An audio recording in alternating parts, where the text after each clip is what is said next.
Hey, how y'all doing? It's a rainy Wednesday night here in Texas, and God's good. And my lights are going out on me. God is amazing. And I was just thinking about, sometimes we forget and take for granted how good it is to walk and live with Christ. That we forget where we've been. Today I just had a flash in my mind, and I remembered I was working really hard and sweating, and it reminded me to what it was like in my days when I was doing meth. It was so hopeless, and I remember sitting in houses with no air conditioning or fans on, just to allow you to do the drugs, and you'd be sweating and your bodies wouldn't be feeling good, and you would be deprived of sleep, and you'd be deprived of love, you would be deprived of lightness, you would be deprived of hope, you were deprived of relationship, you didn't believe in yourself, you just thought, man, the best I can hope for is the next pull on a pipe, that next high, that next feeling. You were just chasing a feeling of one feeling after another feeling after another feeling, just believing that would sustain you, and it was unsustainable. And then when you ran out of money, and then you would crash and burn and feel horrible, and then you would come up and you're like, I don't ever want to do that again. And a few days later, you were chasing yourself, like a dog chases his tail, not knowing what you would do when you would catch it. It was just so absolute miserable. There was nothing good in it, not even a little bit. And I was just reminded tonight, I have friends that are still caught up in witchcraft. They're still caught up in methamphetamine addiction. They're caught up in alcoholism. They're caught up in heroin addiction. And they're dying and they're perishing. And when their lives are done, they don't go to a better place because they don't know the Father. They don't have a relationship. They haven't experienced the Lord. And I haven't probably been the best steward in praying for their souls and standing in the gap for them and reaching out to them. Maybe even being concerned that it's just going to bring about chaos and argument. But do their lives matter to me? I have this guy I've been chit-chatting a little bit with, and he's constantly condemning certain people that are lost, and they're lost. And, I think the way they see is don't cast pearls before swine. But they don't know their value. They don't know they were made in Christ's image. They don't know they were made to be in love with the Father. What good does it do for us to go, you're worthless. You're a piece of crap.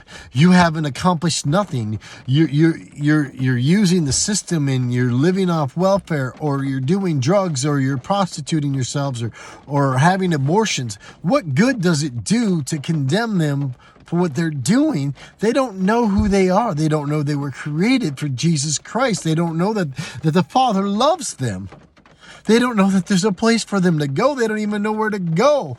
They need us to love on them. They need us to tell them the truth. Do you think the Father was ever condemning sinners?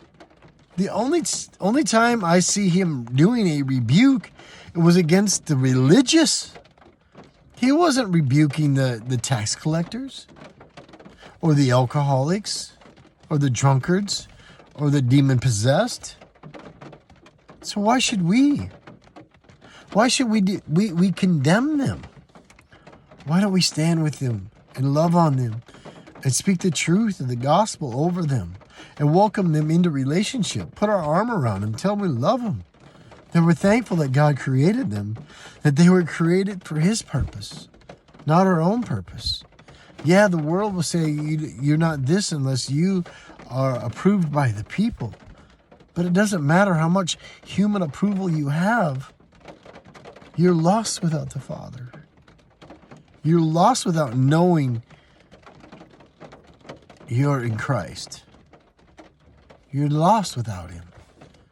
But just like, I suppose you can hear the raindrops pitter-pattering on the roof of my car as I'm sitting in my driveway before I go inside. I didn't want to wake up people, so that's why I'm here. That's the constant reminder of God's love. It's everywhere. It surrounds us. We have the wraparound love of the Father. There's not a portion of us that isn't covered. There's nothing that we've done that's surprised the Lord. He's so good. He loves you. I don't know what you're going through right now, but I know He loves you. I'll stand and pray with you. Do you need prayer? Let me know. I'll pray with you. Call me, text me, message me. I don't want anybody left behind. Not anybody. I've counted the cost and it's worth it. You are worth it. The Father says you're valuable.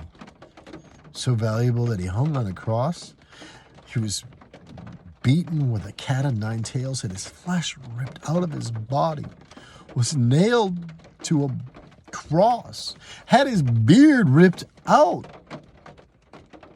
And as He was hanging on that cross, He pushed up on His foot on a nail and slid his back that was shredded just so He could speak. What did He say? He says, Father, forgive them. They know not what they do. I forgive you. Do you forgive me? Do you forgive me? Because I forgive you. As if you'd never done it.